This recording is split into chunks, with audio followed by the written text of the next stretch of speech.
This is getting traction. And you know who else they've had enough of? Al Sharpton. Roll the tape.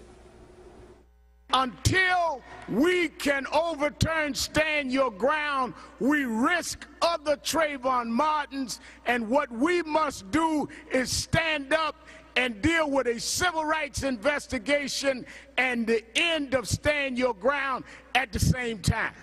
So you've known him for a long time. Didn't he go to your wedding or something? He did, and my engagement party. I've known him for 30 years. Okay. Al Sharpton is not Johar Tsarnaev. I mean, no, but I think folks have had enough of him. And I've been watching his numbers on the other network, and they haven't gone up at all.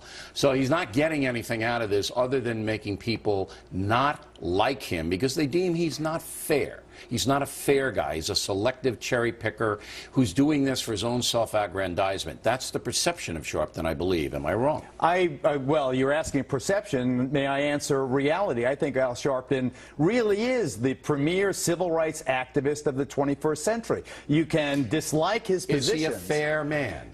Fairness is in the eye of the beholder. For you, Bill. that's why you're here. Is he a fair man? Al Sharpton fairly expresses the fear felt by minority parents about the danger, the peril their children face when they are encountered by the cops or in the neighborhood. You're a no-spin guy. This is gobbledygook.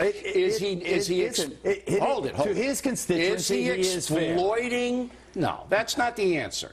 Is he exploiting Trayvon Martin's death, or is he analyzing it in a fair way? If you accept my premise that Al Sharpton is the premier civil rights activist of the 21st century, well, then you have to give me a name that you put in that slot. No, I don't. I don't think he's a leader of anybody. He is using a case that has touched a nerve among college-age students, among many minority parents. Why are you dodging? Seized on an issue. Why are you dancing? Here's the issue. Is he exploiting it, or is he covering it fairly for Geraldo Rivera? What? He is exploiting it in the sense that commercially using an effective high-profile case to bring attention to the civil rights movement. Not for his own self-aggrandizement. No, I do not believe that. He doesn't need that. His motives are pure.